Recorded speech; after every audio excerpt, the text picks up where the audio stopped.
शिवसेनेसोबत आता वंचितची आघाडी राहिली नाही असं प्रकाश आंबेडकरांनी स्पष्ट केलंय। आता मवियासोबत जमलं तर युती आहे नाहीतर नाही असंही ते म्हणतात। आमची आधी शिवसेनेसोबत आघाडी होती, मात्र आता सेनेने मवियाला प्राधान्य दिल्याचं आंबेडकर म्हणाले।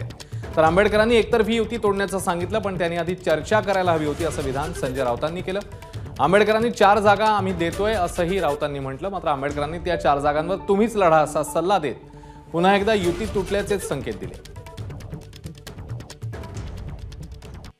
ठाकरेंसोबतची तुमची आघाडी अजूनही आहे का? भीमशक्ती शिवशक्ती तुम्ही जाहीर नाही, माझ्या अंदाजाने ती आघाडी आता नाही आहे असं मी म्हणतो। याचं कारण की आता 4 पार्टी एग्रीमेंटमध्ये आम्ही सगळेजण आहोत। जे एक्सक्लुसिव्हली होतं शिवसेना आणि वंचित बहुजन आघाडी ते राहिलेलं नाही। मी अजूनपर्यंत बोललो नाही, पण आम्ही असताना अनेक वेळा त्याच्यामध्ये की महाविकास आघाडीमध्ये जायचं असेल तर आपण दोघांनी पहिल्यांदा बसलं पाहिजे, स्ट्रॅटेजी ठरवली पाहिजे, जागा ठरवल्या पाहिजे आणि मग आपण तिथे बोलू। त्याच्यातल्या काहीच गोष्टी फॉलो झाल्या नाहीत आणि ते इंडिपेंडेंटली जाऊन त्यांच्याशी बोलून आले। त्याच्यामुळे आता आम्ही असं म्हणतो ती जुनी युती नाही। आता महाविकास आघाडीबरोबर आमचं जमलं तर युती आहे, नाही जमलं तर युती नाही। माननीय प्रकाश आंबेडकर यांनी एकतर्फी ही युती तोडल्याची घोषणा केली, हे दुर्दैव आहे।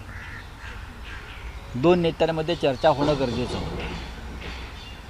जर युती करताना चर्चा झाली एकत्र, तर मग आपण दूर होताना सुद्धा एकत्र चर्चा झाली असती तर ते आपल्या राज्याच्या राजकीय संस्कृतीला धरून झालं असतं, पण दुर्दैवाने तसं झालं नाही।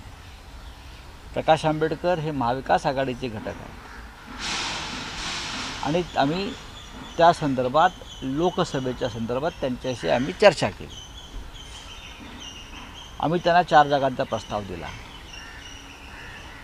हा 4 जागांचा प्रस्ताव कायम आहे। मी त्यांना 4 जागा ज्या आहेत त्या परत देतोय, त्यांनी त्याच्यावरती लढावं। हे आम्ही अगोदरही सांगितलं होतं। पब्लिकली ते 4 म्हणत असले तरी जे बैठकीला गेले त्यांना ऑफिशियली ज्यांनी आम्हाला सांगितलेलं आहे पक्षाच्या यांनी, त्याच्यामध्ये 1 अकोला आणि 2 उरलेल्या अशा जागा त्यांनी ऑफर केलेल्या आहेत। त्याच्यामुळे खोटं बोलणं जे आहे ते थांबलं पाहिजे असं माझं स्वतःचं म्हणणं आहे। तुम्ही किती तारखेपर्यंत थांबणार आहात, कधीपर्यंत थांबणार आहात? ते मी कोणावरती कॉमेंट करणार नाही। ज्यांना कोणाचं करायचं मी कालच जाहीर केलं की 26ला आम्ही आमची भूमिका त्या ठिकाणी जाहीर करू।